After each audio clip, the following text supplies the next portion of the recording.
corner. Right, right. That was fast though. Oh That yeah. was fast. After the Like the no spring really. well, Yeah, after huge Right. storm like the pandemic, everything yeah, seems to be the same way. yeah, We saw yeah. no difference, and it's Hello, Absolutely. everyone. hey, hello, Jim. Hey, How you doing? hey, hey, Jim. I'm doing fine. I hear we're all enjoying the warm weather. Yes, yes. I wonder when we're gonna meet in person again.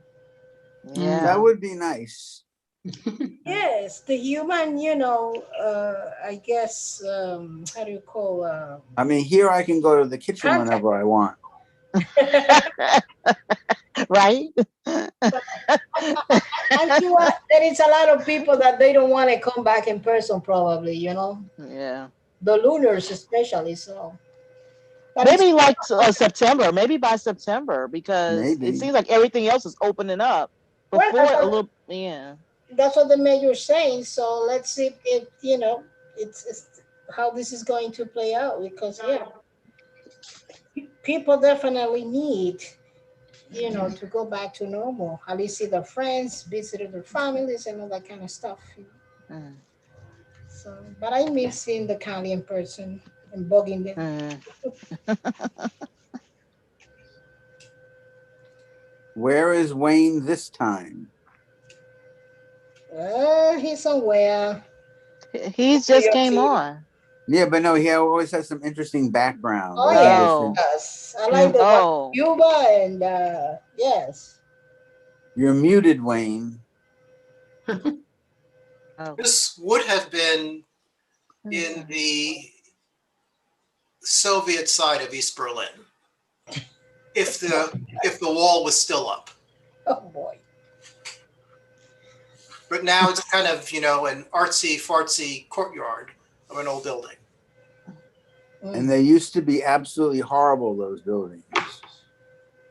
They had some nasty name that I'm trying to remember, that like Von Barracks or something like Yeah, that. I don't think it was one of It those. wasn't one of those. No, it's just that it's in the part of Berlin that would have been in the east, not the west. And I don't know what it was used, but now it's like if you're in somewhere in Brooklyn where someone took over an old industrial building, and it's just all kind of art installations all over the place. Wow, that's interesting. The nice thing about Berlin, no pun intended, is the subway stations are much closer together. So when you go somewhere on the subway and you get out, you're practically there.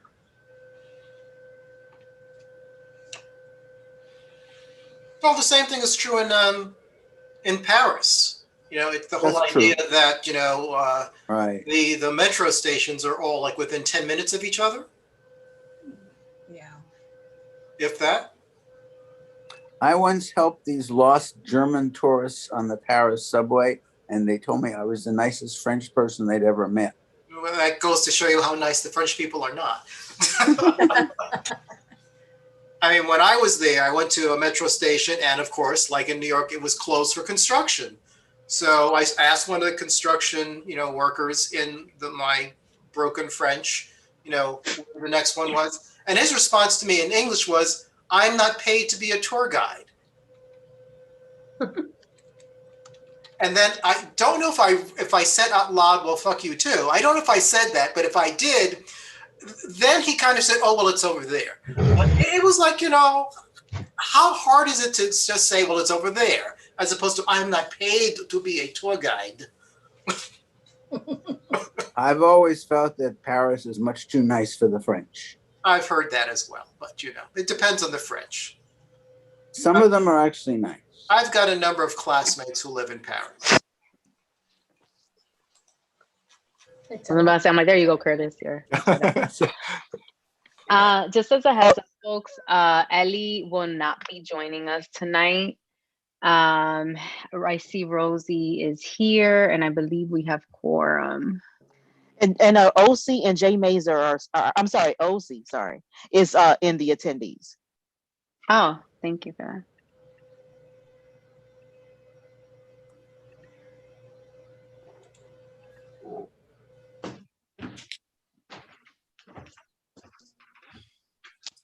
Hi, OC.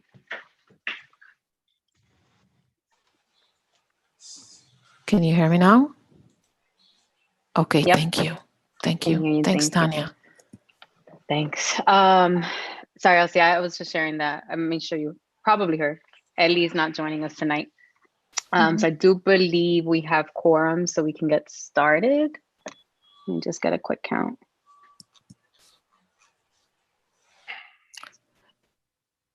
I can't see it on my end. Is Rosie in?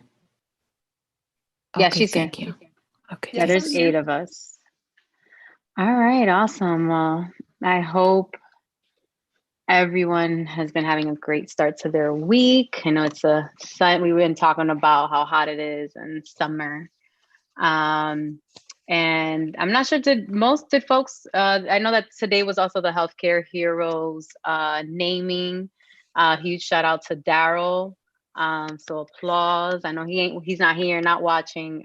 So for sure next week, I'm sure he'll be proud to take his pick on Healthcare Heroes Way, as many of us will be too. So we can just dive right in since Ellie is in here. So I'm going to call the meeting to order. It is 6:30. Technically, I should have said it at 6:35, but 6:37.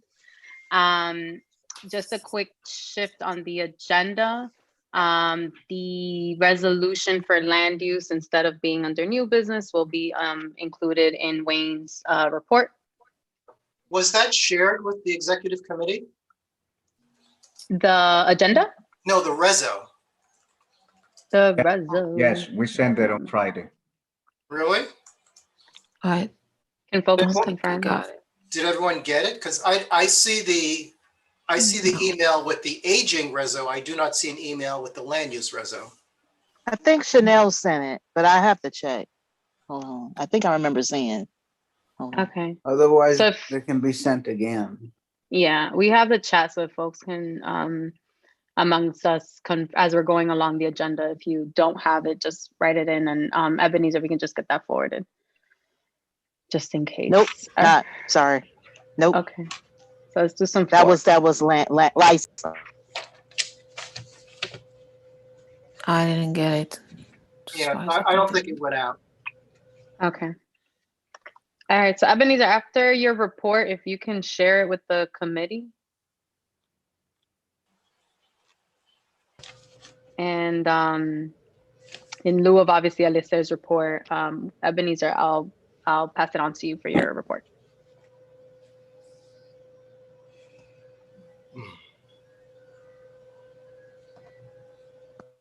Gotta approve the agenda first.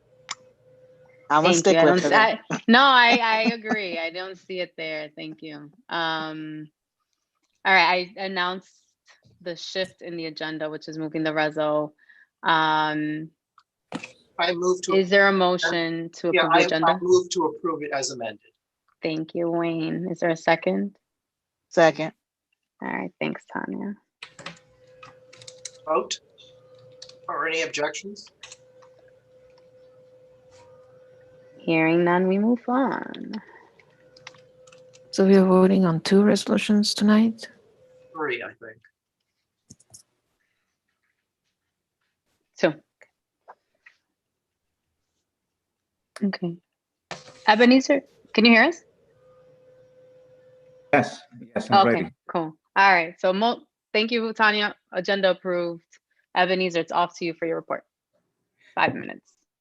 Okay. Good evening, everyone. Always a pleasure being here as your district manager. I give you my report.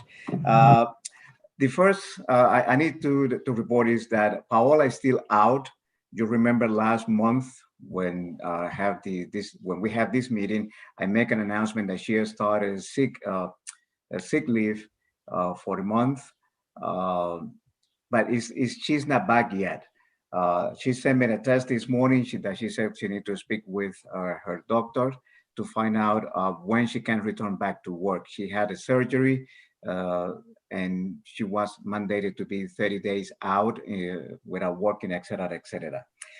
With that said, only Chanel and I, we are, holding the fort and doing everything. So we try to accommodate every request from the board and also from the public. I need to report that I received last Friday an email from Con Edison indicating that there will be a full roadway closure on Cabrini Boulevard between 190th Street and 4 Tryon Park in Manhattan. The roadway closure will take place on Monday, May 24, 2021, until June 28, 2021. The full road closure will take place on weekdays from 9 a.m. to 4 p.m., Monday to Friday, from 9 to 2 in the school session. I request Con Edison to send me a flyer with more details. They haven't replied to my request yet. The Department of Transportation sent also on Friday an important notice indicating that starting Wednesday, May 19, the New York City DOT Division of Bridges will commence preparing for the next stage on the Washington Bridge, 181st Street Bridge project, and temporary traffic patterns will be necessary to be adjusted. So as you know, they have this construction there for a while, and the Department of Transportation is working on that one. Also, we received on Friday an email from the Department of Transportation indicating that starting today, May 17, New York City DOT will initiate the 60-day warning period for automated camera enforcement along 181st Street Busway. Warning will be sent to the owner of the vehicles whose driver fails to comply with the new busway restriction on 181st Street, in effect every day from 6 a.m. to 10 p.m. This is happening. We're going to have a meeting with the commissioner, but please be aware that enforcement via automated camera are going to take place for people, for drivers that do not respect or comply with the new requirement of bus weight on 181st Street. DC-9 that sent us also last week an upcoming apprenticeship recruitment. DC-9 is the union for painters, and they're looking for people who wants to become painters.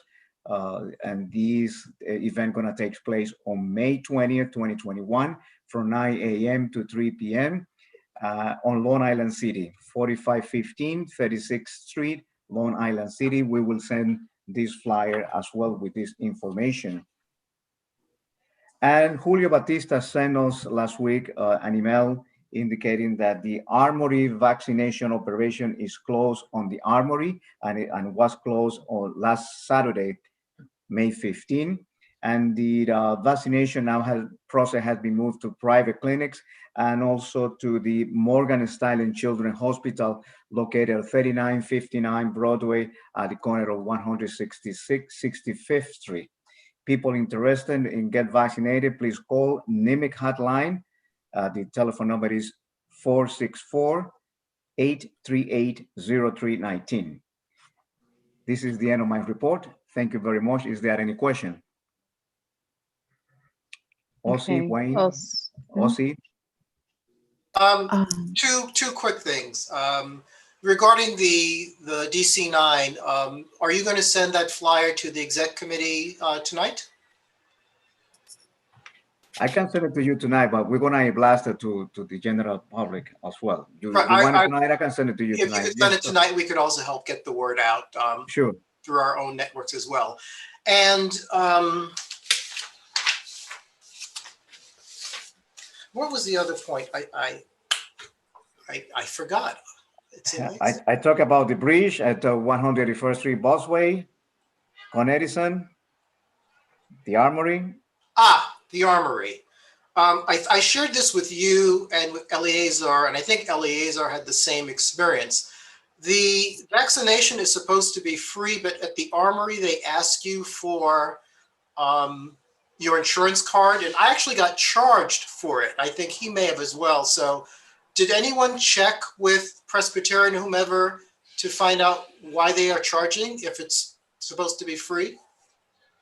I can follow up. I'll let you know that one of my children went to take a test a few months ago, and he was charged as well, just for the tests that need to be free. Yeah. I will follow up. I will follow up with them and see what's going on, why people are getting charged either for the test or the vaccination that's supposed to be free. Yeah, I mean, I understood that with the testing, depending upon where you went, for example, if you went to some of like the city MD or things like that, if you had insurance, they would charge, but if you did not, it was free. But my understanding is that the feds were paying 100% for all vaccination. So it's not quite clear why Presbyterian is charging insurance for the vaccination if the federal government is paying for it. Okay, let me follow up more directly with Julio when I hope I can get some information before the general meeting and share with all of you about the general Yeah, meeting. they tried billing see. my Medicare, but Medicare wouldn't pay. Okay. Yeah, you can also call insurances, but it'd be helpful to check with Julio and NYP's team. OC was next and followed by Debbie. Okay. Ebenezer, I wonder if you have an update about the 6th floor bathroom. Yes, I do. I forgot to put it on my report, but this afternoon when we were at the street co-naming, I was able to speak with Sandra, and she told me that the order for the new sign has been made, and we're waiting for the sign to be made and installed. So we're very advanced on this one. Also, I follow up on the office adjustment or customizer for reopening. She informed me that the air conditioner filter has been changed, and I follow up also with the partition, the templates that need to be placed on the reception area, and a little more things that I am expecting from them, like a hand sanitizer, the thermometer to take the temperature from the people, et cetera, et cetera. So, but we're working. The good news is that the sign has been made. Oh, well, Okay. the order went out to make the new signs. Is there an indication from her when is it going to be installed? First need to be made. I don't know. I will follow up. I know you're going to be on my case until the scene is done. But Okay, it's a good Thank news you. that I share with you today. Thanks. Debbie? Next. Debbie Nabavian?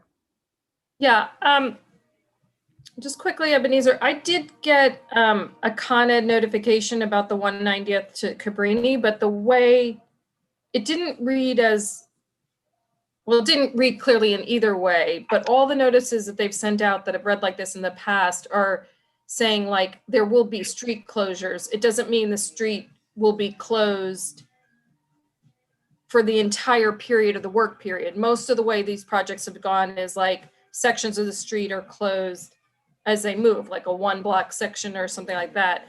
So I'm just curious, like when you find out if, because there's no, there's no, that distance, there's nowhere to turn off, if in fact it's going to be a full street closure, because that would be very different than even the worst of the other gas upgrade work that they've done. And that may be the case because of the Cabrini Boulevard has no egress. But if it is a full closure, then we kind of need to do some work on that, because I don't think 190th can handle all the traffic spill off. So I wonder what their plan is. Yes, I will follow up. According to the email that they send me, the closure going to be between 9 a.m. to 4 p.m. And also on Friday from 9 a.m. to 2 p.m. Yes, I asked for clarification. Well, yeah, I will follow up with them, and as soon as I have it, I will share with you. Oh, thank you. I appreciate that, because that'll be a little difficult, but it may be the case. Yes. Any other question? Well, thank you I very see much. no hands. Any question, Faye? You have a question? No. Okay, thank you very much. God bless you all. Thank you, Ebenezer. I was gonna put it in the chat, but so folks are aware, I just forwarded the land use resolution. Thank you, Wayne. So next up is OC Kaminer. 5 minutes for your report. Thanks. I actually told Eli that I will not have a report tonight. I'm sorry. No, it's okay. I wasn't aware. It's a little crazy here. No, I'm completely understandable. Thank you. All right, so next item is our review of future meeting items. So everyone should have received the June, July, September calendar attachments.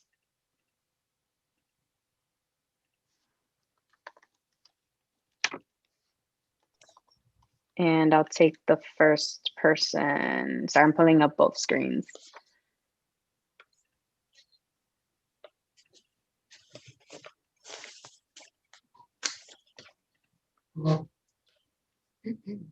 So we did set our June. I know we set the committee of the whole for the summer.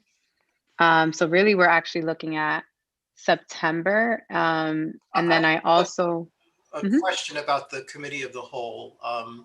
And I don't know if there is a typical date for it, but I thought the committee of the whole was typically scheduled on what would have been the date of the executive committee. So that would be 1 week earlier than it's shown in July. I think we Well, decided we to put have it on this discussion, and it was recommended that we hold the day of the general meeting.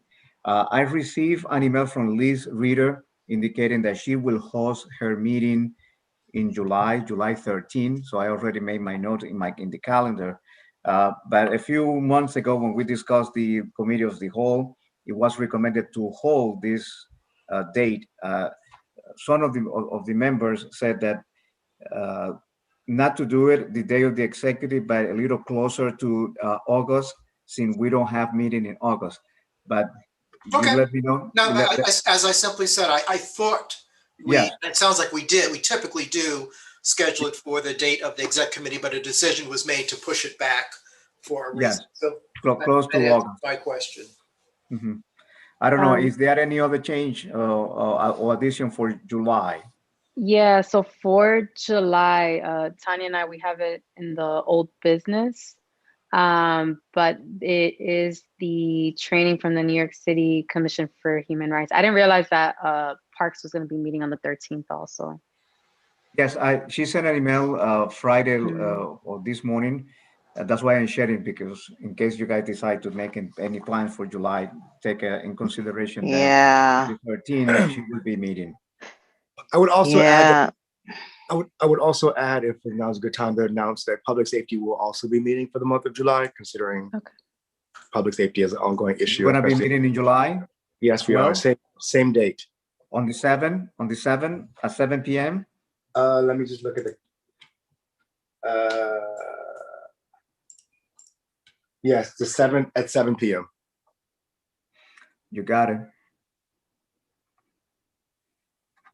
Tanya, can you share the time again for the training? Yeah. So I mean, if people are gonna meet on that day, it's not gonna work because it's at 6:30, and it's so I wasn't aware. That's why I was trying to hurry up and get that on the calendar so nobody else would do anything. So I mean, at this point, if someone has already started to schedule things for July on that same day, we might have to change the time. It's just, or maybe is it possible that Liz can change her date of her committee to another day instead Curtis, of you said having your human meeting. rights change theirs? Curtis, you said your meeting's on the 7th. Correct. Yes, it is it's the normal meeting day, the first Wednesday of the month. Are there any, Tanya, before we get to that, are there any other committees that are going to be meeting in July? I don't know yet. At this juncture, no. Although city planning has a number of actions that they're continuing to release, although if they release anything when we are not in session, the new rules now give us 90 days, not 60 days to act on it. So it's not clear that we would have to do anything in July if, for example, something was released in June. But at this juncture, I don't know. We are addressing 2 of the DCP actions at this month's general meeting, and I think there are another 3 or 4 that are being rolled out in the next few months. Okay. And this is all being pushed by Catherine, the license. legacy, I guess. Sorry, Oshi, what was that? Licensing sometimes meet in July. Yeah, Isidro. Oh, Isidro's in the attendees. Just Tanya, you have your hand. Go ahead. And Yeah, I was just saying, if it much as possible, I would really like us to be able to take our break in July and August. As much as possible. I mean, that's when we're supposed to be away. And some of us actually do need our break because of multiple things that we're responsible for, and it's a lot. And so I would just say, if people can allow us to take our break and not have to come to multiple meetings, I would really personally appreciate that. thanks. I had to turn that into a motion. I'm gonna just go by round of hands. I see Isidro, Steve. Right now, since y'all just joined, we're on the July calendar. So Isidro. So Catherine, nothing from licensing in July, and I would definitely like not to meet either July or August. That's my time off. We should just take a break. Okay, Steve. We're looking at July, August. I was going to ask my committee at our June meeting whether or not they wanted to meet in July. Do we need to have a decision before then?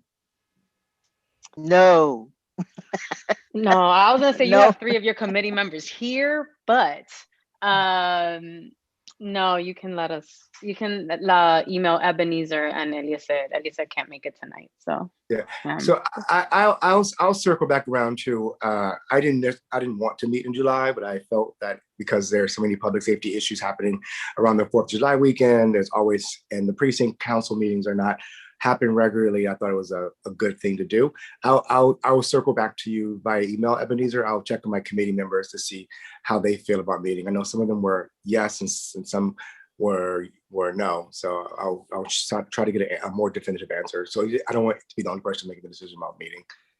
Okay. Sure. I just want to remind everyone that any meeting that you have in July or August and any resolution that you pass, it have to be ratified in September. Any action that you will take. So take that also into consideration if you want to have a meeting with a resolution and a decision as well. Okay. Okay. Daryl, I see your hand. Go ahead, Daryl. You're here for parks, I guess. I am. Liz couldn't make it today. So hi, everyone. I've seen some of you already this morning. Thanks for coming out. Much appreciated. The Parks Cultural Affairs Committee already kind of talked via email about having a July meeting. And I think pretty much everyone was in agreement to have it.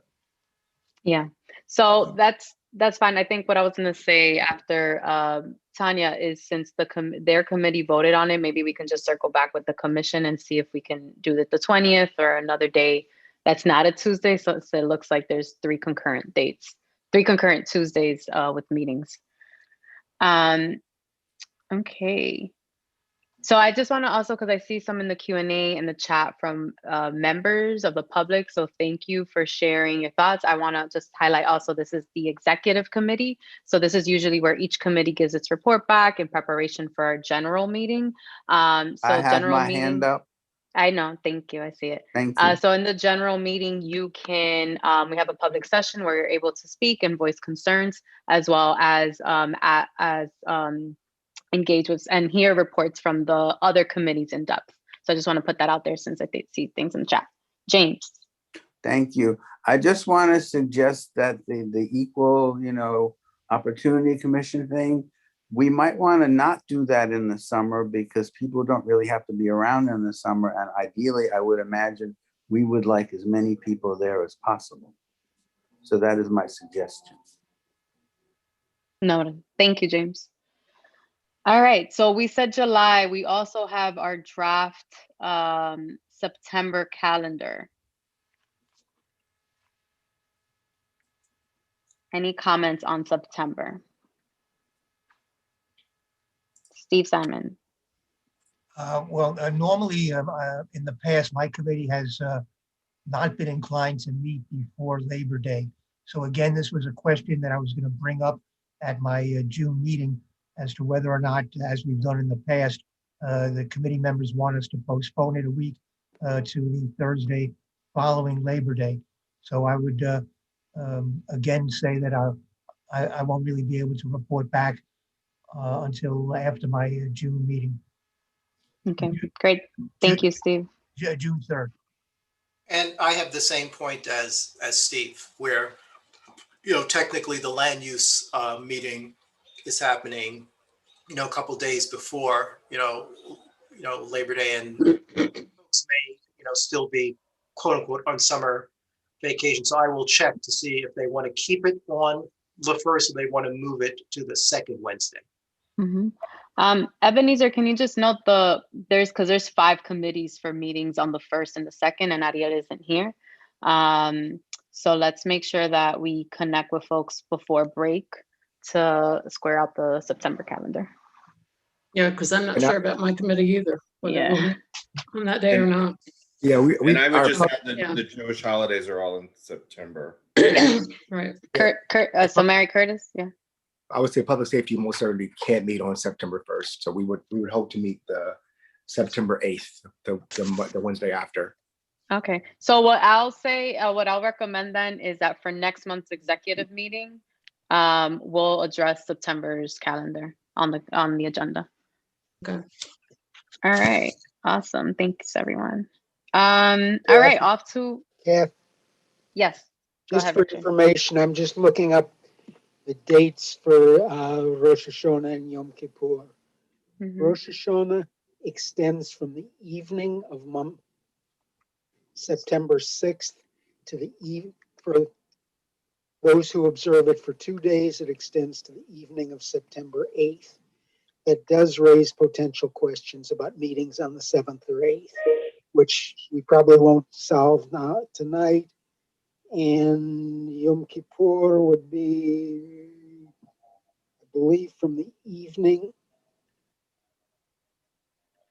of September 15th to the evening of September 16th.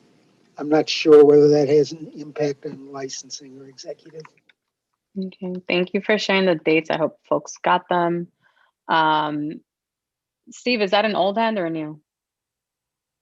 It's new. Okay. Richard, if Rosh Hashanah begins the night of the 6th, Monday the 6th, then the nights that would be a problem for us would be that Monday night and the Tuesday night, the 7th. That Monday is Labor Day, so Oh, yes. secularity takes care of that. Right. Yes, very good point. So really, the one that's in question would be Tuesday night, the 7th. Yes. Okay. Well, although We don't have a meeting on that day. the holiday ends on the Wednesday, the 8th at 7:58 p.m. So that could be a problem too. Okay. Yeah. All right. So all right. Yeah, so I would suggest for folks to talk within their committee, and then next month's executive committee, make sure we all have those dates for the holidays. And it looks like there's going to be a big number of changes. So that gives folks time to prepare. Okay, so let's move on to our chair reports. First up is Mary. Mary has a reso on the agenda, so I hope folks have it handy. Go ahead, Mary. Okay, hold on a second. Keep shuffling papers here to make sure I have the right one. I've got to find the, oh, here it is. Okay. Yes, so following the rally and media presentation that we had at ARC 16 and Gail Brewer leading that to talk about trying to get the powers that be to open the senior centers like yesterday, because the seniors are not thriving in this and everything else is being opened except the senior centers. So this resolution speaks to that. Everybody has everybody seen it and reviewed it? I hope it was sent out to everybody today, I believe. So if you've read it, I don't know if there's a need for me to read the whole thing. I wonder if sorry? No, I was gonna say you have two hands, so if you weren't gonna read it, we can go into I'm the sorry? hands. That you have two hands, so if you're not gonna read it, we can go into the hands. Okay. Oh, okay, I see it. Okay, so Steve. Yeah, my first suggestion is that in the whereas 1, 2, 3, 4, 5, 6, 7, 8, 9, the ninth whereas where you mentioned Live On New York and Manhattan Borough President Gail Brewer, I would, and you say that they're providing leadership to amplify senior voices. I don't quite know what that means. I think it would be preferable if you could be a little specific on what it is that the two of them are doing. Maybe just they held a rally and called for the immediate opening of the senior centers. And my question is in the resolve clause, what is the role of the health department in reopening the senior centers? What does the health department have to do? Because there's a lot of question about whether, to open it up, are the seniors going to need to be vaccinated? Are the staff going to need to be vaccinated to re-enter, the senior centers when they open? Okay. I see this. In terms of how they deal with the COVID-19 policy, of course. Exactly. Okay. Now. Okay. Okay. Isidro was next. Okay. And yeah, right. Thank you so much, Catherine. And Mary, same as Steve, I would know, but I don't think it would be a good idea to name the mayor on the 10th whereas for becoming himself a senior. I don't know if that is actually helpful there. And and I would think that perhaps on the be resolved, perhaps it might be added or in addition for the Department of Health to provide said literature in different languages. Right.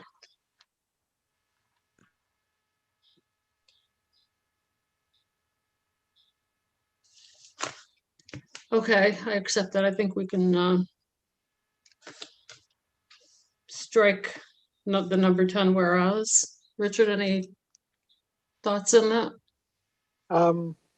Well, sometimes a little bit of fun sneaks into a reso, and it's reasonable to take it back out. Okay. Does that mean Gracie Mansion is now senior housing? Okay.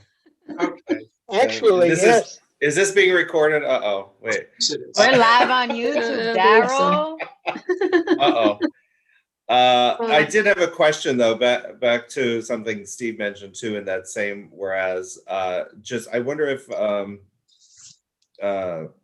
would health and hospitals should be included with that as well, because I know they've taken over a lot of the responsibility for like test and trace and vaccination. They have. Our understanding is that the Department of Health and Mental Health is in a decision-making position on this over what is safe to reopen. But if anything, DIFTA is second in line on the decision-making here. I don't think. But I think I think the other one's more in execution than I mean, health and hospitals is overwhelmingly relevant, but I'm not sure they're part of the decision-making here. No reason in the world to object to it. That's so it's fine anyway. Almost any way we do it along those lines. Okay. Mary, are you adding it or not adding it? I'm sorry? Are you adding are you adding, I'm like Gotham. Are you adding or not Health and down hospitals? suggestion? Yeah, health and hospitals. Thank you. Mike Spacey. Richard, what do you think? I'm consulting with Richard because he's one of the co-authors of this resolution. So, and he's on my committee. Would it be easier to refer to the mayor's office, Department of Health, and other city agencies having jurisdiction, which eliminates the need to have a long, extensive list or not miss someone? Yeah.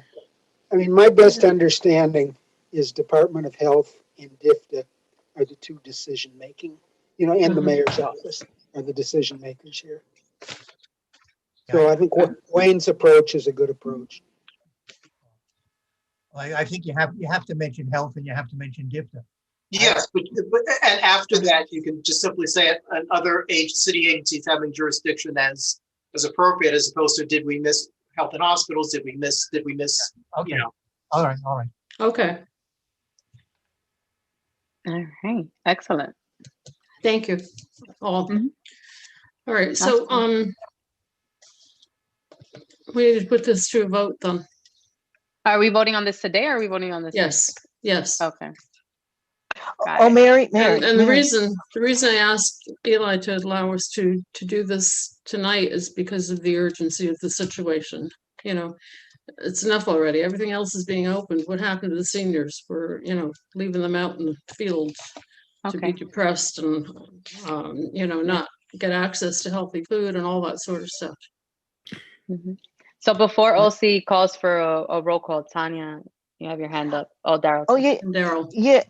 Yeah, Mary, I just thought, in terms of transportation, do you want to mention that as well? Like, in this, that is also making sure that they, because within all of this is, making sure that they can, be able to get, to the centers if they need that support or whatever. Is there something you would,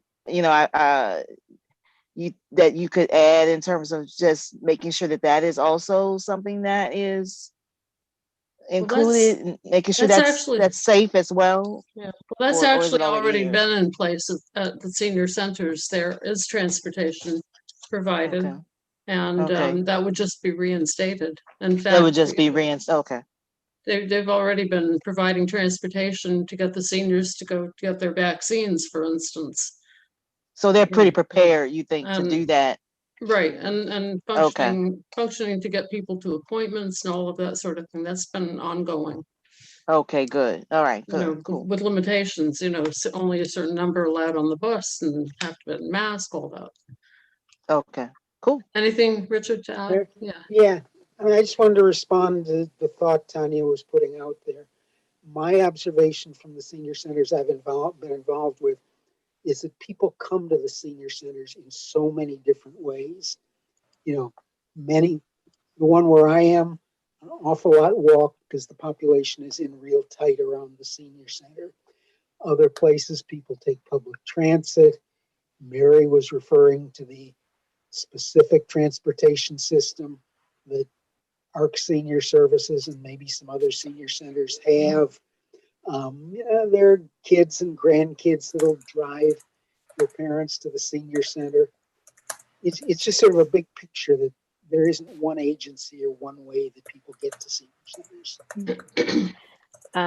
Thank you, Richard, for chiming in. I just want to recognize Stacks. So we have Daryl with his hand, and then we're going to go into OC to vote so we can get our senior centers open. Okay, just real quick. I was thinking too, and I've only heard a snippet of what might happen, but I was just wondering if this might change with the governor's announcement on Wednesday as well. Just might need to retool it before the general meeting. I don't think so. Just more of a heads up than anything else. Yeah.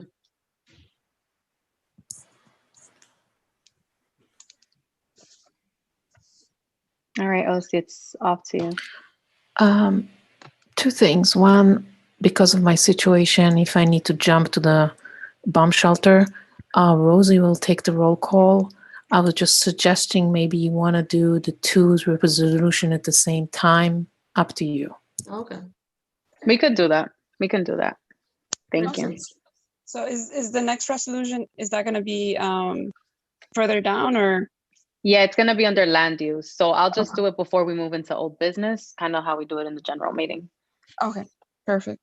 All right, So there's thank you. no other report on my committee. I mean, basically, we had Tanya's presentation on the noise task force, and excellent presentation, and we really appreciated it. And then we spent the rest of the meeting on this resolution. So that's Thanks, Mary. It's been a great year for your committee. Next up is Steve. 5 minutes. Sorry, 3 minutes.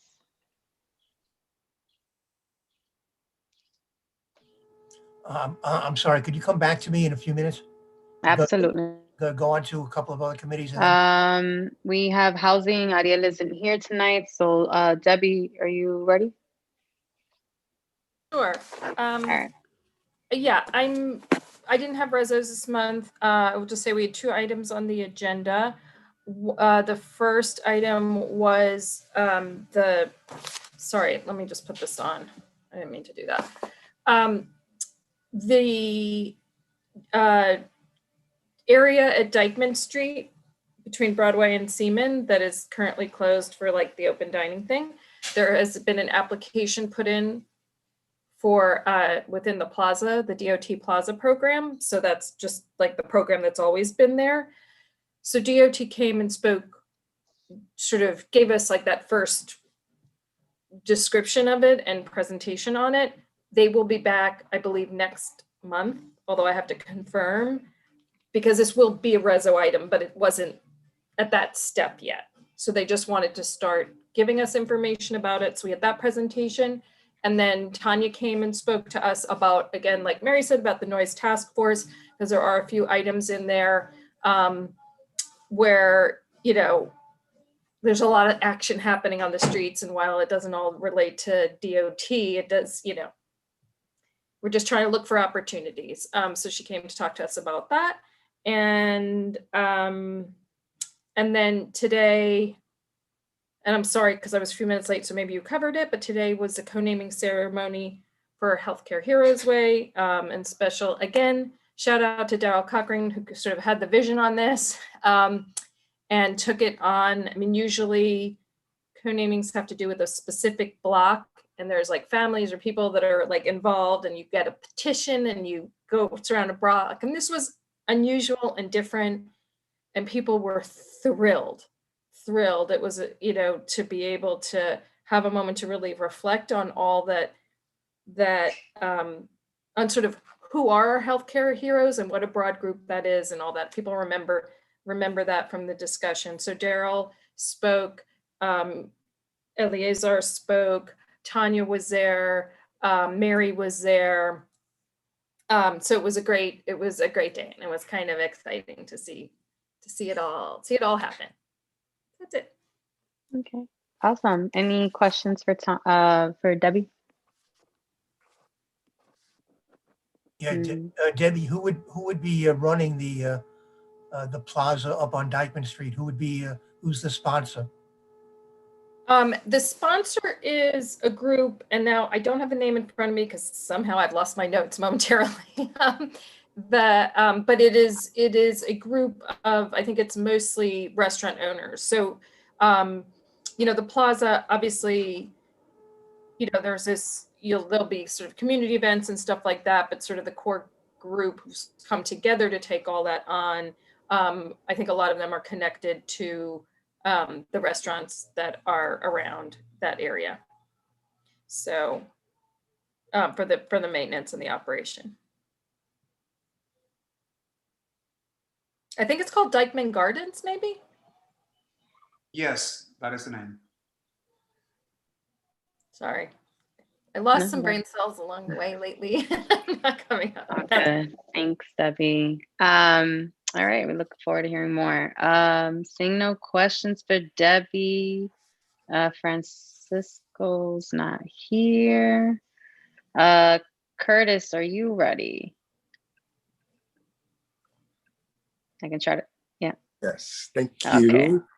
So we had 2 agenda items, 3 actually. Tanya came and spoke to give us an update on noise task task work she's been working on. We also had our regular law enforcement updates. Everything seems to be as they were last month with the crime stats. And we also had a presentation from the equity organization on marijuana legalization and how enforcement is being done, or what it could look like in the next few months or up to a year. There's still a lot of gray areas with the regulations and how it's going to be enforced. Particularly, there was an association with the number of guns confiscated in the communities around New York City. So the NYPD has been saying that they were able to confiscate 80%, 60% of their guns came from marijuana stops. So now taking a deeper dive into figure out like what the numbers, if that's accurate, if the numbers are accurate, and how we can continue to take guns off the street in lieu of marijuana not being able to be enforced in the way it has been done in the past through stops and other ways. So those were our main items. We don't have, like I said, no resolution this month. Yeah, any questions? Tanya. Yeah, Curtis. Thank you. I was wondering if you were aware of an incident where an elderly man was beaten up right outside the entrance exit to Enfield Hill Park. As he was exiting the park, two young men on a motorcycle roared toward him and swerved away at the last minute. He waved because he thought they were going to, he didn't know if they were going to hit him with the bike. And then they returned, they threw him to the ground, kicked and beat him on the ground. He has a dislocated shoulder, a fracture, bruises, scrapes on his arm. There are photos and pictures were taken. And I just wanted, if you weren't aware of that, that's something could be taken back to the people that you have connections with, about what's going to be done about that, because, we can't have people beating up elderly people trying to use our parks. That's just not acceptable. And those motorcycles should not be anywhere near there anyway. So. Right. No, I was not aware. I had not heard of that issue. So I can definitely take that back and follow up and see what is there. Yeah, happened yesterday. I meant to send it to you. I'm sorry. I was trying to finish something. I was trying to finish something else and stuff, but I'll send it to you. Okay, I'm sorry. Okay, sorry. No problem. But yeah, I mean, the motorcycles continue to be an issue, and it's a continual agenda topic, and the noise is a continual item we discuss at the committee, and I think there's a lot of different. They have been able to. I mean, a lot of it is, and it takes long term to investigate, where people are going, where the warehouses are, but there is conversations about, working to locate facilities where these bicycles are being held, and getting search warrants from the DA and working on a way to get that done faster. Obviously, you can't just call the DA and say, give me a search warrant. There's a lot of logistical things. So figuring out what red tape needs to be removed seems to be what they're trying to do, and what I've been told from the precinct leaders for bicycles. I have seen them being confiscated, and I think they're going to continue to do that when they can. The policy still remains that they can't chase them, but they can find ways to confiscate them if they're on the sidewalks and businesses aren't cooperating. So hopefully there will be a way for businesses to also be a part of it. If there are people parking in front of a restaurant or parking in front of a bodega on their motorcycles, the business owner should feel inclined to work with the NYPD to get them removed from their property. Because it's also, we have had people who are business owners who complain about their doors being blocked by vehicles, etc. So it's all ongoing conversation. It's one of these things that is not going to be solved overnight, but it is an ongoing topic of conversation at our meetings. Oh, God, good. Tanya, could you send me that news item as well? Yes, will do. Sorry about that, I'll send it out. Okay. Yeah. All right. Seeing no other hands, we'll move on to our next chair. Land use is next. Thank you, Catherine. So the Land Use Committee actually has 3 resolutions to present, 2 of which will be presented at the general meeting, but there is one that's being presented at the executive committee because it is a ULURP that has a 60-day clock, and the clock ends on the 24th of May, which is one day before the general meeting. And that's the Port Authority resolution that I asked Ebenezer to make sure everyone has. And, put very simply, this is all part of the Restore the George project. And the area where the ramps to the George Washington Bridge are located, technically, there are city streets that are mapped in that area. And when the Board of Estimate, and so we're going back to the late 1950s, when the Board of Estimate approved the construction of the ramps and took other actions to facilitate the construction, and since 1962, the city and the Port Authority have actually operated as if the Port Authority owns the land.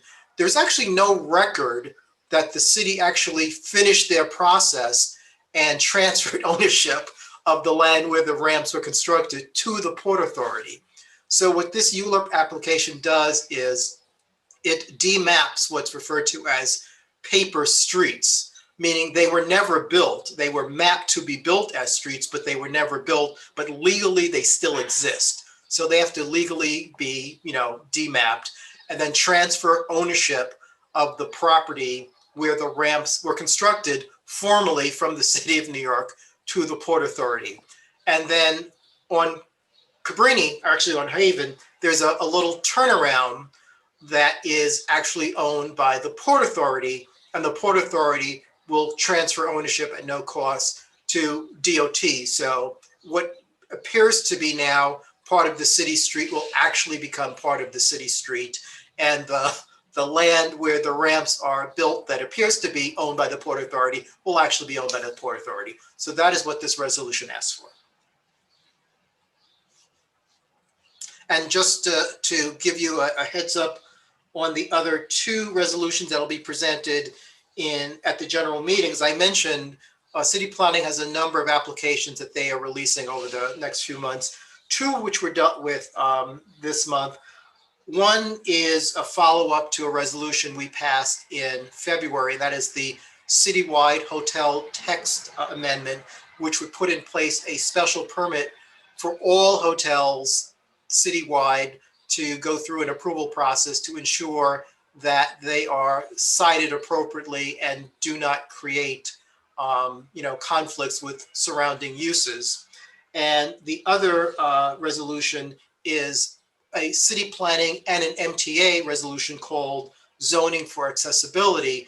And it's to put in place a framework of both easements and certain transit-related bonuses to help the MTA make more stations accessible. And I see one hand, and let me just mention that at the June meeting, I think maybe December or so of last year, I shared with you that we had a discussion with the Bond Center at City College where they worked with us back in 2007 to prepare the neighborhood planning and land use study for Washington Heights and Inwood. They have subsequently worked with Community Board 9 to do an online digital planning platform that is CB9 specific. And we'd approached the Bond Center to help us update our planning study, which is now more than 10 years old. And they thought instead of creating yet another paper study, it might be more useful to us as the community to create a CB12 specific, online planning platform. And so we're going to talk about that in more detail in June. But the thing for all the committee chairs to think about is how do you want to use it? Because as I said, it's not tinkering with someone else's. It would be built specifically for us. So what are the housing and human services questions you want to be able to ask? What are the business development questions that you want to ask? What are the traffic, so think about the questions that your committee would want to ask, the kind of data you want access to, and the kind of data you'd want to be able to manipulate or view, because that's how the platform will be built. It'll be built around our specifications. Amazing. Yeah. Dara. Yeah, sorry. Two questions. One, with the ramp situation, does that impact that tunnel at all? The pedestrian tunnel? It actually has no physical impact on anything. It's kind of a formality to finalize the property swap. Okay, I see. And is anyone against it? Is my question. My other question. You know what? If you would ask people who owns the property where the ramps are, I'm sure they would tell you it's the Port Authority. Although, you know, there's no record that the city ever completed the transaction going back to the late 1960s. The city has no paperwork. The Port Authority has no paperwork. So I don't see anyone being against it. And it actually helps them to continue the work they're doing on, and this probably became up because of the work they're doing on Restore the George, because something came up where it's like, okay, but do you own the property where you're building these bicycle and pedestrian ramps? And technically they don't.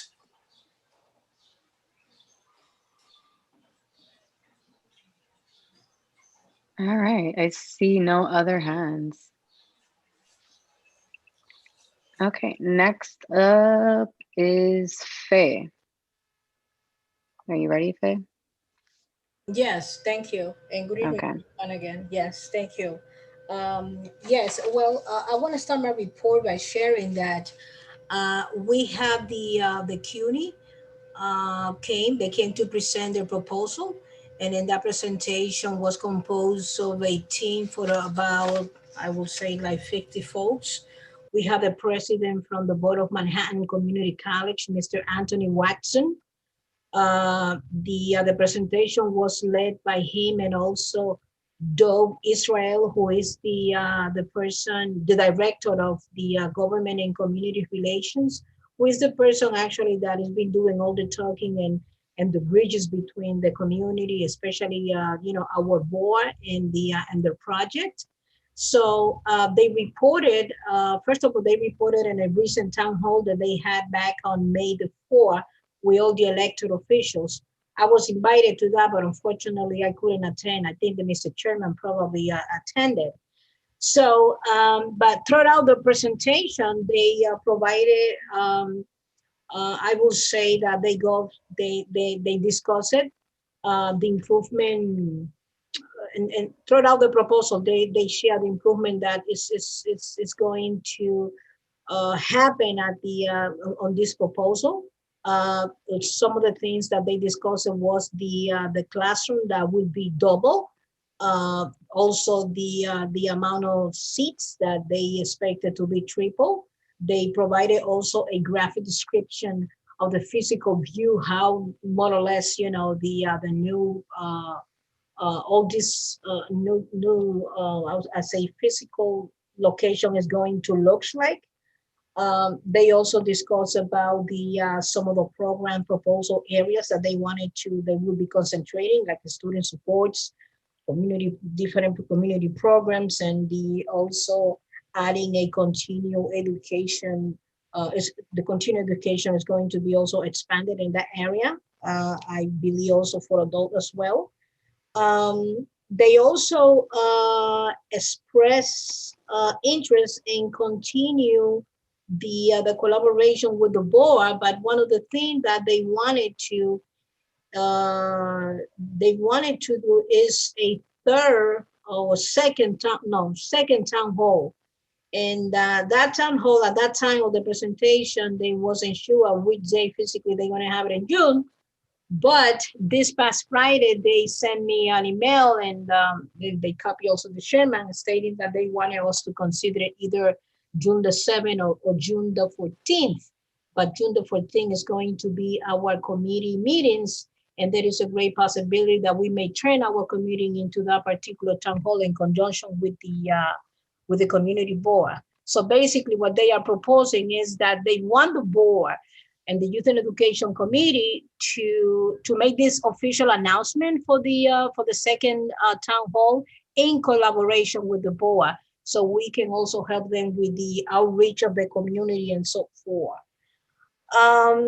They also discusses that they've been in contact with several schools. They already are reaching folks in the community, but more important, they really need our assistance in internal outreaching the community. So one of the things that I would like to ask the committee tonight, if there is any possibility or any objection, or what is your view and trend of having the community board, the Youth and Education Committee, and the board as a whole supporting this initiative, meaning that when they made the official announcement that they're going to have that second town hall, if it's okay that publicly appears that this is an effort in collaboration with the Youth and Education Committee, Community Board 12 Youth and Education Committee, allowing the board come first, then second, or fourth the committee. But they highlight the fact that they really want the Youth and Education Committee and the board to appear, in any outreach effort on this announcement that they're going to be doing for the second town hall. So I don't know. That's a question that I wanted to pose now. And before my time expire, I wanted also to tell you that we have quickly jumping into the second presentation that we have with Leonie Hanson. She's the executive director for Class Size Matters. She's been in our committee meetings several times, but this time she came because there is a proposal of 530 million that is going to be awarded to the city, and then hopefully this is going to be something funding that is going to come to the Department of Education, and there is a great possibility that is going to be assigned for the reduction of class size. So then she also proposed a resolution. If we wanted to consider that resolution, the committee actually, we reviewed the resolution, we made amendment of the resolution, and we passed the resolution. So the resolution is in support of reduction of class size in New York City starting this fall in 2021. So this is my report, and I just wanted to hear from you whether or not if you have any question or what do you think about the idea of CUNY making this announcement, in collaboration with the board. Wayne? Concerning the outreach, I think it would be useful to see a copy or a draft of what it is they intend to circulate. I think, CB12 participating in outreach in theory is good, but sometimes the actual flyers that have gone out have not quite said what we thought they were going to say. So it would be good if we could see that so we have a better sense of actually what we're signing on to. Absolutely. Well, yes, definitely. I think this is something, it's only common sense, of course, absolutely. And that's something that I will definitely ask them, that they to provide so I can share with the rest of the board and gather, your thoughts on that. Yes. I don't know if anybody else has any comment, any question, but I think personally that. Hold on. Sorry, let's just give Steve, since you opened up. Sorry, go ahead, Steve. I think it's very important that we cooperate with CUNY, and we do all we can to publicize the existence of this facility in our district. I think the more people who could benefit from it, who live in our community, the better off we are. So I strongly support having us cooperate with CUNY in the Heights, and I would just want to make sure that whatever date they select for this town hall meeting doesn't conflict with any of our meetings, so that they give consideration to our schedule as well as their own. Thank you, Steve. Tentatively, probably we may have to suggest. So far, the committee members of the committee had agreed that having on the 14th might be better than having on the 7th because it's still early. Most of the committee meeting happen early and in the earliest stage of the month. So perhaps maybe we may suggest that the 14th, June the 14th might be, we may assign our committee meeting for that purpose or join them for that purpose. Oh, well, that sounds like a good idea. Thank you. All right. Awesome. Thank you, Faye. We look forward to seeing the flyer and the date for the event. Thank you. Next up is Daryl. If you have a report for us, Daryl, today. Sure. Hi. And maybe I could take a point of personal privilege, if that's okay, and just say thank you for this morning and the Healthcare Heroes Way. It was a really great event. And special thanks to so many people here, Tanya, Mary, Debbie, Eleazar, I know Barbara, Maria, and Jim, all had amazing contributions, and both committees that were involved. And so I just want to say thank you. It's nice feeling sense of accomplishment when working on the community board with everyone. So thank you.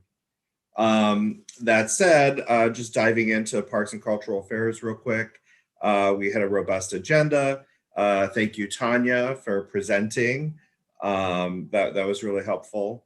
And I have to say, I did think about you at the press conference today. I was looking for you when right at the beginning, a motorcycle went by that was super loud. And I was like, oh, I hope that's the only one. And then we had a presentation by the park rangers and some of the interns there. Really great hearing about their dedication to park service. So that was wonderful. We also had a presentation by a vendor looking for space for what I would call a fall wonderland type initiative, basically having pumpkins and hay and all sorts of things that we associate with fall in the country and bring it here to the city. They are looking to do it for like 4 weeks and wanted park space. Probably not something that is likely to happen, but we were able to direct them to other spaces that might be more amenable to that in the private sector. And then also we talked about the Ann Loftus Playground and how that will be starting its renovation in the middle of the summer, probably some point in June, and then go through the beginning of next summer. So Yeah, it won't be June. I think it was moved to, what was it, July or August? At last count, it was July, but I don't know if it's final yet. So we'll lose part of summer 2021 and part of summer 2022. At this point, yes, most likely. Yeah. That was all. Okay, thanks, Daryl. Are there any questions for Daryl? No? All right. Thank you, Daryl, for stepping in tonight. Next up is licensing. Isidro. Thank you, Catherine. Great job, by the way, and chairing tonight's meeting. So licensing, we had 11 applications. There were 2 that were withdrawn at the meeting. And there were 2 full liquor licenses that we entertained. 1 didn't pass, 1 passed. I left the meeting a little bit earlier than usual because I had an event, but no major issues licensing. And I hope to provide you with the minutes and resolutions by the general board's meeting. Any questions?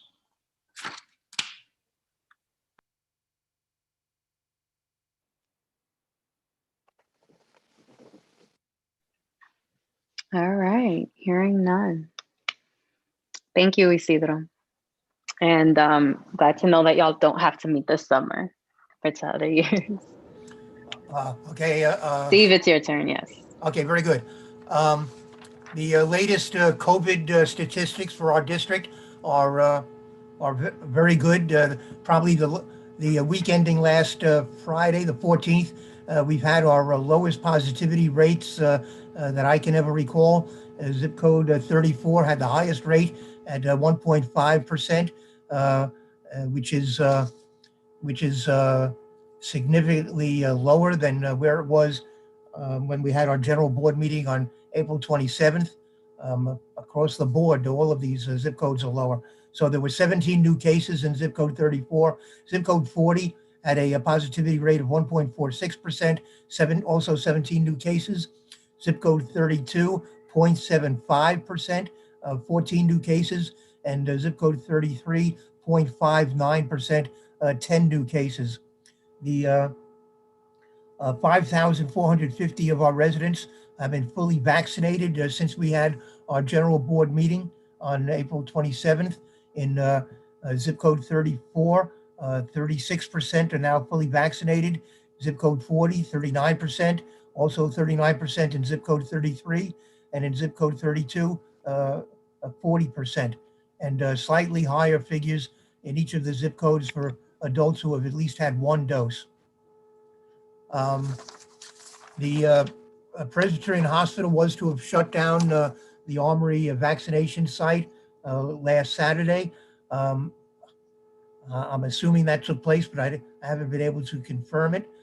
They have started giving vaccines instead at the Winter Garden inside the Children's Hospital, and also at the Black Building on 168th Street. The city has also got 2 vaccine sites in our district at the Fort Washington Collegiate Church, which is open Wednesday, Thursday, Saturday, and Sunday, and Yeshiva University Belfer Hall, which is open every day except Saturday. Isabella Geriatric Center, Betty reported to us at our meeting that they welcomed in-person visitors for the first time since last March. The visitors have to arrange the visits in advance. They should have a COVID-19 test, and they have to wear masks. Over 75% of the residents have now been vaccinated. I asked for information about the number of the staff who have been vaccinated, and she promised to get back to me. We also had a presentation from the Corner Project, which opened up its new location on 180th Street and Amsterdam Avenue in early March. The drop-in center and the case management services are now underway.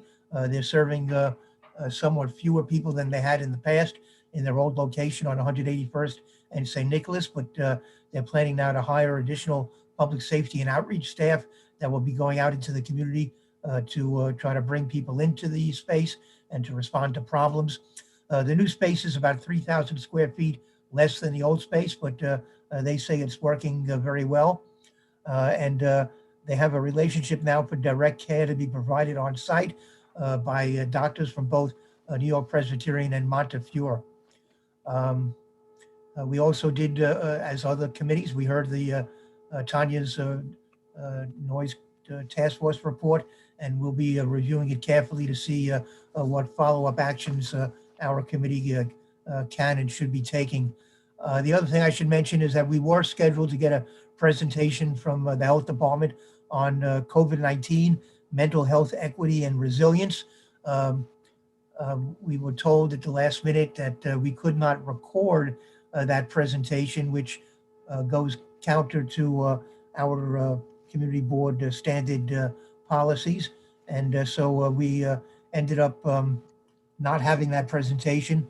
And I've been since contacted by the health department, which is still interested in presenting it to people in our community. So I'm going to suggest that it not be done under the rubric of Community Board 12, which would mean that it would have to be open and available to the general community. I'm going to suggest that DOH could just announce that they're giving the presentation. We could help circulate the flyer, but it would be a health department event and not a Community Board 12 event, so that people in our community could still participate and get the benefit of that presentation. Tanya saw that presentation at some point, recommended it to us, and felt it was an excellent presentation. So I think that some of other members of the community board might also want to avail themselves of it. That is my report. Okay, thanks. Wayne has his hand up. Steve, what rationale was given for not being able to record the presentation? Their rationale was that there are sensitive issues that come up during the course of the presentation, and they want people to feel completely open about commenting about what they've gone through during this COVID-19 crisis. And they didn't feel as though that was something that members of the public might be, they might be free to discuss if they knew that something was being recorded and would be available to other people to see on a continuing basis. We just said, we understand that, but if it's part of a Community Board 12 meeting, it needs to be recorded. Tanya. Yeah, it was really sad that they couldn't do it because I thought they understood that we record everything. But anyway, but yes, it's very interactive. So, I took it myself. It's very interactive. I didn't see people talk about really sensitive things, but I understand that, their concerns, these things could come up. But it's a really good presentation about really focusing on the impacts, the mental and health impacts on minorities as far as COVID, like what the impacts that the pandemic has had on those Black and brown communities and other minority communities. So it's a unique perspective. It's something that gives people an opportunity to sit down and really think about that specific impact as far as like mental health. And so yeah, I really hope that we can work it out, that people from the community can really be able to benefit in the community board. So I felt for Steve, and I'm sorry that happened like that. Is that there wasn't that awareness that we record, because it really is a good presentation. Well, I'm hoping I think we can work it out according to the terms I mentioned. It should just, Yeah. instead of being offered as a Community Board 12 official meeting, it'll be done as a Department of Health presentation, which any of us, and I hope many of us do, just tune into. Awesome. Thank you, Steve. I don't see any additional hands for Steve. So we're gonna move to roll call to vote on both resolutions for land use and for aging. All right. Are we gonna start with the land use first or the aging? You do them together. Okay. All right. So. All right. You could say like A is aging and B is land use, just in case. Okay, so I inadvertently did it the other way. I put land use for A and then aging for B. I hope that's okay. I can switch it back. It's no, it's all you. It's all you. All right. So A will be land use and B will be aging. So I will start with the roll call. Eleazar is not here, so we can skip him. Catherine? Yes to both. Tanya? Yes to both. Osi? Yes to both. I will say yes to both. Omar is not here. Mary?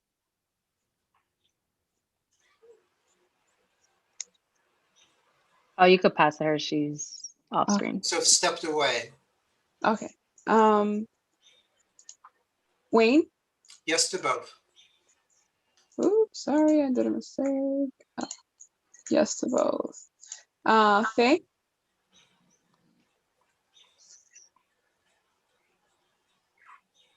I'll pass her. Francisco's not in. Isidro? Yes to both. Yes to both. Okay. Do you hear me? No. Oh, I'm sorry. I'm sorry. I apologize. I say yes to both. Yeah. Oh, okay. Sorry, I didn't hear you. So I was muted. I just realized now. Okay. Sorry. It's okay. Let me. Dorsey won't be hearing the background noise. Did Ariel come in or no? No. Yeah. Okay. So Debbie? Yes to both. Okay. And Mary still seems to be missing. I mean, hopefully she'll be back by then. Steve? Yes to both. This is absent, correct? He's excused. Okay. Yeah. I'm here. I don't know if I vote. I'm trying to vote? remember. Daryl is voting for Liz. Yes. Okay. Yes to both. Okay, perfect. And then Curtis, Yes to both. is Jim on the They're call? voting now, come. Yeah, Jim doesn't vote, he if I doesn't vote. remember. They are voting now, come. Yeah, I don't vote. I'm not technically a member of the committee. I'm an advisor to all of you. Mary's Okay. coming. Mary's coming. I just, Thank you. yeah.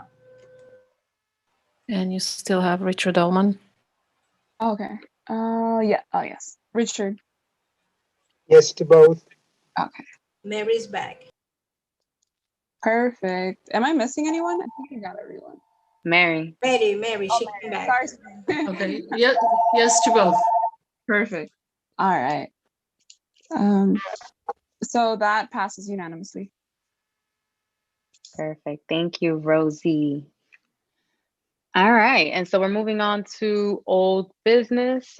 First item is our Catherine, if I could yes. just put it for Ebenezer, just to emphasize that the land use, the Port Authority reso really needs to be finalized and signed by Eleazar and sent to the site which they indicate, like by the end of this week, to make sure that it's in by the deadline. Yep, I'll Sure, send sure. them a We're gonna reminder. follow up with that one. Okay. Debbie, is your hand up for old business or for? It's, I think it could maybe consider new. It's just, yeah, you can leave Okay. me to the very end. All right, so I'll bring you up to new. All right, so for old business, we got to rename this item, but our updates, so our continued work around the board culture. Can I ask a question before we get started on that? There were several, I probably should have done it when OC was on, but there's several board members that we had questions about whether, some of them resigned and we don't know what happened to the rest of them. Do we have any final answers to those people? Because I'm concerned that Cindy Matos is supposed to be on my committee and I have never seen her. And wondering if she's resigned, if she's on, what, because I don't know whether to mark her absent or whether she's, So I still have to send out all the letters. I'm just like out of the country and I just didn't have a chance to get to it. Okay. But once I'm back, I'm going to do that. Yeah, Okay. but in the meantime, just continue to mark her as absent at this point unless she's excused. Okay. Okay. Okay, thank you. Okay, Sorry. thank you for that. All right, so Tanya, do you want to start for? Yes, sure. You can take it. Yes, Catherine and I have been working on how to advance the inclusion resolution for short. And we have several things that we committed to doing, and we were talking about starting with some trainings. And when we were talking, the idea is before we get into those deeper facilitated trainings, we want to just give people just sort of like of some foundational sort of training. So that's why I reached out to Human Rights Commission, because they do these trainings on various topics. And one was related to race and color. There was another that's related to sexual identity, LGBTQ, transgender rights, and other things that we should be concerned with and aware of. And so we wanted to start there as like give people some foundational information, and it's really good information that they, presentations I've personally taken them. And so that's where we were starting. And we talked about having the first one, race and color, in July 13th. But we realized that people, there's some conflicts there. And Catherine and I could talk about this, but I did hear what Jim was saying in terms of probably waiting until September. We wanted to sort of get this going, and so that's why we were thinking about having the first session in July when people might have more time, because when we get in September, things get kind of busy really fast for the board. And so there is still a concern there, but I do hear Jim as well. So I would definitely would like to get some feedback about that. Um, but yeah, we wanted to get some foundational uh, material first before we get into the more in-depth facilitated. And we also need to get some information about budget because, of course, when we get the facilitators, they're going to need to get paid, and so we need to find out how much is available for that sort of training. Um, and yeah, so but the idea is to start with really increasing our awareness and our knowledge, because it'll be very difficult for us to start to tackle some of these other layers until we have really all clear and all on the same page in terms of what these issues are and the impacts on various on people depending on their social identities. So Catherine. Yeah, no, just to add to the summer was also thought about because that's when we usually do the orientation for new members. And I think we're probably, I don't remember the count, but it's probably close to 10 potentially new members. We don't know. So that's why we had also thought about, oh, that's our timer. And then to add, yeah, when the fiscal year 22 budget comes down from the pipeline, then we'll be able to kind of like really identify how are we carving out from the budget to be able to continue this prolonged work throughout the whole year, not necessarily like within the executive, just within executive meeting updates. And then I'll add part of it's like we're working on a work plan. So really breaking down what were our commitments in our resolution and how do we see these operationally. And that includes the trainings. That also includes like thinking through like what are ways that we can kind of like incentivize participation in this, right? Because we can't mandate necessarily a training, but we can look at different creative ways that we can carve that out. And then of course, identifying facilitators who are registered with the city, who are in the Vendex portal, and or if they're not, it's an opportunity to actually like bring in new facilitators for this within the city's portal. So that's kind of where we're at. I do see 2 hands, so if it's cool, I'll call on them. I saw Daryl and then Faye. Sure. I'm usually not at these meetings, obviously, but I just want to say for the sake of disclosure, I think many of you or all of you know that I work for the City Commission on Human Rights. I'm the director of the Manhattan Community Relations team. I, for obvious reasons, did not appoint myself to be the liaison to this community board. One of my colleagues who's very capable and speaks Spanish, Ryan. And so I just wanted to put that out there. And also I recommend them highly myself, having given many of these presentations and taken them as well. And I do know that this is also something that the Manhattan Borough President has been very involved with in terms of making sure new members know this information.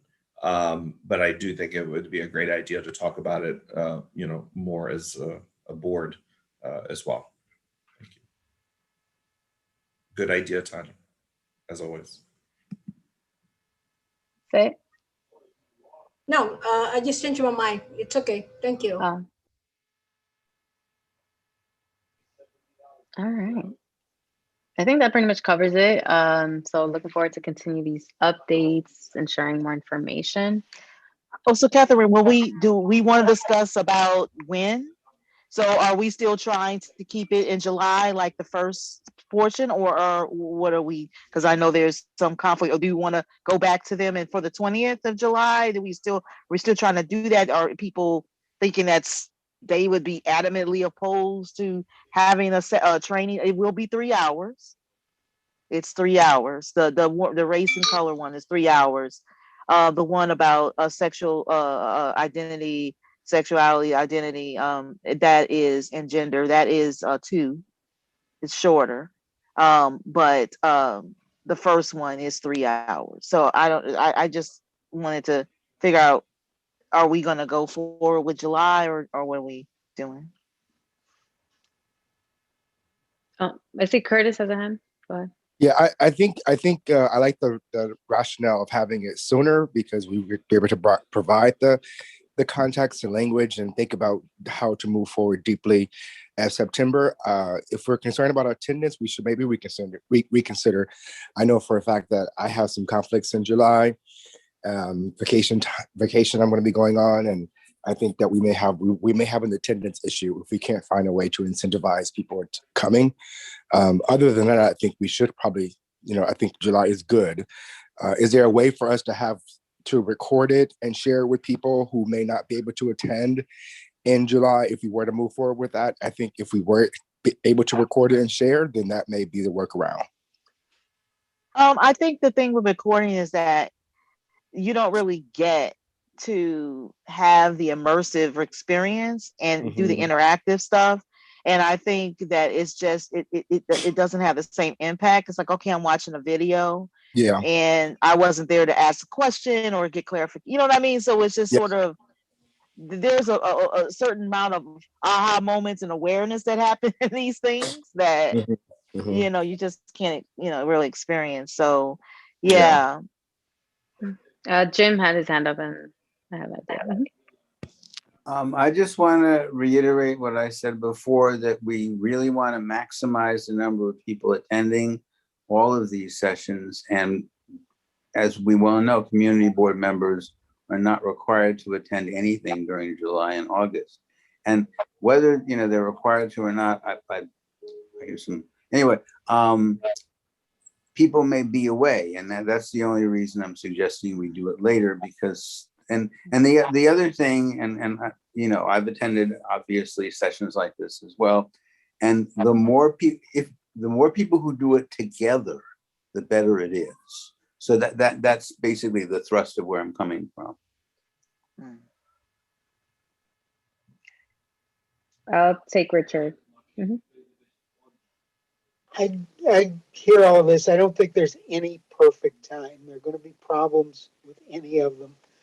I lean towards the July time simply because September, November, and December are the most overloaded months on our calendar, mostly because there's a holiday week out of each of those months. Yeah. In fact, September usually has more than a holiday week taken out. So there's no absolutely right thing to do, but that seems to me the best gamble. Yeah. I mean, I would say too, like, I think for that same reason, like September is usually overload with business because we're coming back.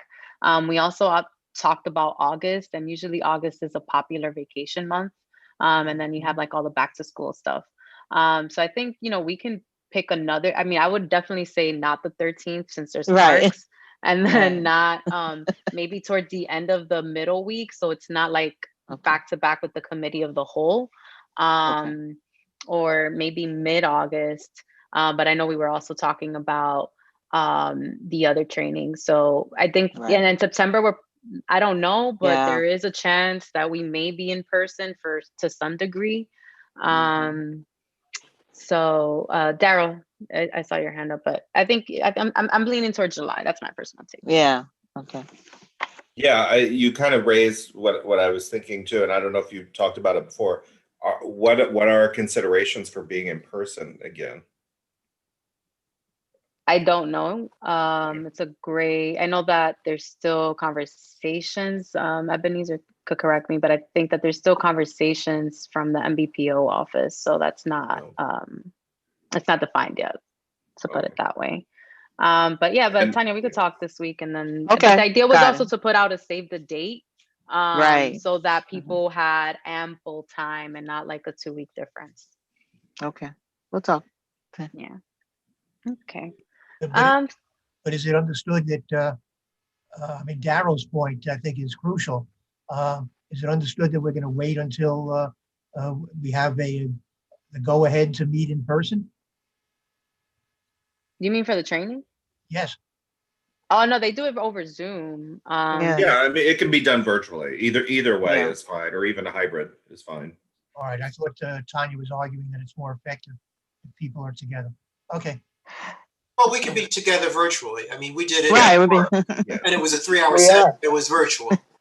Mhm. And we had 5 hours maybe. But yeah, but so we'll be there soon, Steve. We'll see each other in person soon. All right, so we're gonna go on to new business. I know Debbie has new business. No, I was just a request, which is, at the last general meeting, I had 2 resolutions and I was kept to 3 minutes. And I think, just a suggestion is that for committee chairs that don't have resolutions, to keep them to the 3 minutes, but allow maybe 5 minutes when we have resolutions, because that was really impossible. And it's the one way we act as a board, right? It's resolutions. It is the big moment when you have a resolution, and to not be able to present those fully, is not optimal. I mean, obviously the goal would always be to stay, well within your time and not needed. But I just think a little flexibility to distinguish between when you have when you don't have a reso versus when you do. Mm-hmm. No, noted. I'll share that with Ellie for sure. Thanks. Wayne and Tanya and Steve. Just to follow up on Debbie's point, I think when, committee chairs are presenting resos, in some cases I've seen, instances where they go through sort of a recap of the committee meeting first before they get to the reso. I think it should be just the opposite. If you have a reso to present, meaning something that the body needs to act on, I would concentrate on presenting the reso first and maybe do a recap of the meeting or simply refer folks to the minutes. But if you go through, 2-3 minutes talking about the meeting, which is presumably encapsulated in your minutes, and then you get to the tail end of your time, you don't have enough time to, in some cases, to explain the context behind the resolution. That's where things get lost. So I agree, and I think we've done it in the past where, if there are resolutions to be presented, particularly if you have more than one resolution, the chair might have a little more time. But I think it's important to sort of get to the business of the board first. And then if there's something to be said about the meeting in general that cannot be gleaned from the minutes, do that second. Good point. Tanya? Yeah, I was just wondering if we could, we haven't heard really from the IT task force. And the reason why I asked is because I think we need to start thinking about what future meetings will look like. And when I say that, I mean like having this hybrid model of, are we going to keep the Zoom? It seems to be bringing more people into our meetings, which is a good thing.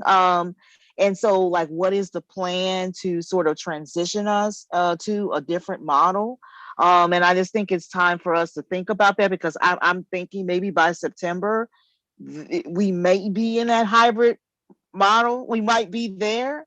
And so it just would behoove us, I think, to really have some type of plan in place to consider how we're going to operate moving forward as we transition, to make things still accessible to people and things like that. I just think that needs to be one of our priorities. So I would like to hear from them in terms of that. Yeah, that's a great point. I think perhaps through the borough board meetings, at least I might have an update on that soon. I'm seeing tons of hands. All right. We're going to take them as I saw. As I see them. It shifted. I think it was Steve. I'm going to switch up with James. Wayne, is that a new hand? Okay. So Steve? Yeah, I just wanted to associate myself with the comments that both Debbie and Wayne made earlier. And I think Debbie's point is just so obvious. When you have resolutions that need to be explained, we shouldn't rush the committee chairs. We should give them the amount of time that they need to make sure that people understand exactly what they're voting on. As it is, people hardly get enough time to read the resolutions in advance. So whatever time we can provide at the meeting itself to explain the resolution, that's something that I think is necessary. So I would, when you talk to Ellie about this, I would ask that you make it clear that this is not just coming from Debbie, but that I think it's probably the consensus of this executive committee that the chairs should be granted more time when they're dealing with resolutions. And if I may, Steve, Hold on, Faye, give me a second just because there's a no, I just turn want of to ask you hands. permission. Yes. No, but just 1 minute, just because I want to, we have 3 hands in order. Sorry. It's okay. So we had Jim, Daryl, Wayne, and then Faye.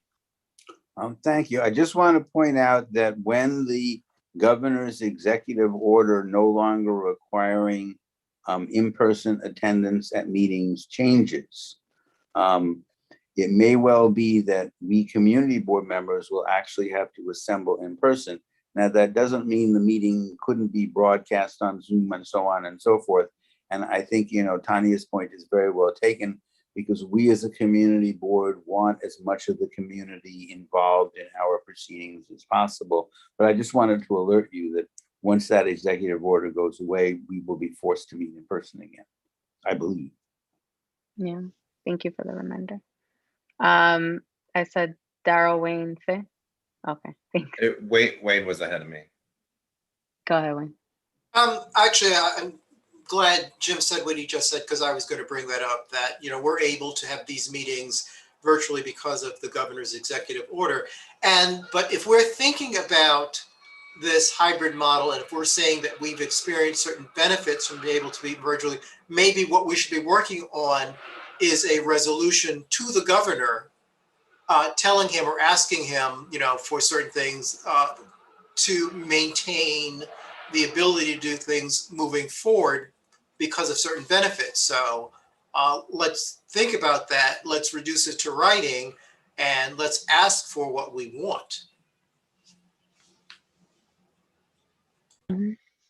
Yep, Daryl. This is just going back to the time of the meetings and stuff. I would, you know, fully support Debbie and what Steve said about giving more time to chairs if they have resolutions. Also, and I don't know if this has been brought up before, but, you know, I think one of the things that eats up a lot of time in our meetings is reports from elected officials, staff. And while I think we all know them and like them, it just really eats a lot of time into the meeting. If they could refer to some sort of minutes or report or just say something real quick, I won't go as far to say we will only recognize actual elected officials and not staff, but having done that role before for an elected official years ago. But I just think it's something that needs to be considered, and that time needs to be cut down. I'm going to recognize Faye. I know that, thank you for sharing that. That's actually, I think someone brought it up at another meeting recently. So something to consider to our list. But again, to Wayne's point, the reso, somebody got to write it. Anybody could write it. Go ahead, Faye. No, I just only wanted to actually add like more way into what Steve say, because personally myself, I stir in a lot when I speak, and this is a problem that I have developed throughout the years.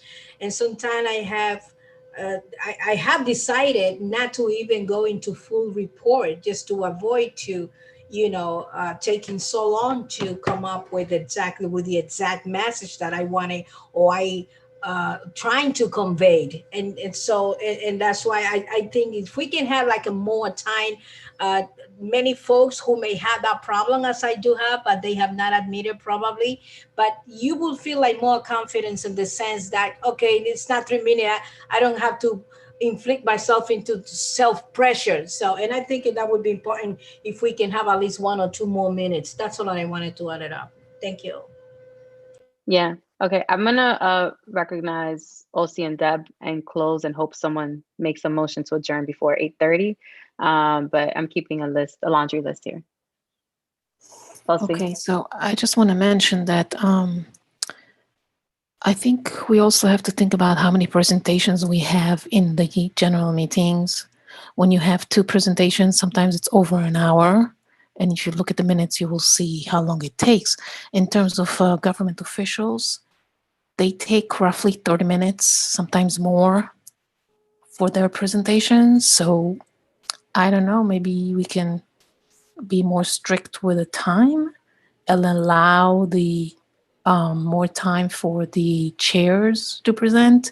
And I also think, generally speaking, it used to be at some point that the government official speaks last, because then they listen to everything that's going on in a meeting if they want to stay on. So that's my point. Okay. Debbie? My point of view on the electeds would be, even if we, let's say we give them 2 minutes, we give them 3 minutes, whatever. I don't think we should have any Q&A, because we have had a few times in the past several months where it's turned into like a town hall for that elected because they had something really interesting, and that's fine, but that's not a community board meeting. So my suggestion would be, even, it's fine to maintain it, have it 2 minutes, have it 3 minutes, whatever it is, but no Q&A, and just each elected has to give how they people can contact them for, follow-ups. I mean, because like when we're in person, then people can say like, oh, you can find me outside or something like that. But then it's another meeting. Like I'm sort of, a lot of times we're getting into areas like even ourselves that sort of seem outside what the charter of this community board is. And then when you add their presentations and people starting that, because it's interesting stuff sometimes, like then we have a whole conversation that's about the elected. It's not about community board business. So my suggestion. Thank you. Thank you, Debbie. So I'm gonna and it's not always interesting. I'll say that. So considering that we're under new business, and I know a lot of these suggestions aren't technically new, but I think, we have an opportunity. We have 1 more month of meetings be followed by the break. And so in September, we can, when we meet during the committee of the whole, it's an opportunity to think about what we want the calendar from September and the structure to look like moving forward. Steve, you got the final word. Yeah, I'm glad that OC brought up a point I've been meaning to bring up, which is that we should never have 2 special presentations at a general board meeting. I think what really screwed us up, I think it was at the last meeting, was that, did we have a presentation from Columbia and then another one on ranked choice voting? Ranked choice voting could have, we could have held that till June. We didn't have to do that. We could have done that in May. We didn't have to do it in April, and then you have 2 long presentations. We should please tell Ellie to limit to just 1 special presentation at each board meeting, no more than 1. And on Debbie's point, I would not eliminate the Q&A for the elected officials. I would restrict the number of questions, maybe just 2 questions per elected official, and then if you want to talk to them, otherwise you reach them on your own. But I think often they raise issues that need to be elucidated to some extent. But please tell Ellie no more than 1 special presentation at a meeting. I raised that when I had to deal with 2 with an hour-long presentation. But thank you, everyone. All right. It is 8:24. Is there a motion to adjourn? Thank you. Who's second? Second. Okay. All right, that's Mary. Good night, Enjoy a great night, everyone. Thank you. Thanks, Bye-bye. Kathy. Thanks, everybody. This was Good an night. excellent meeting, It was Catherine. great. Keep up the good work. Good night. Good night. Excellent meeting, everyone. And OC, take care of yourself. Absolutely. Yeah. Be safe. It was a great meeting. Thank you. Bye.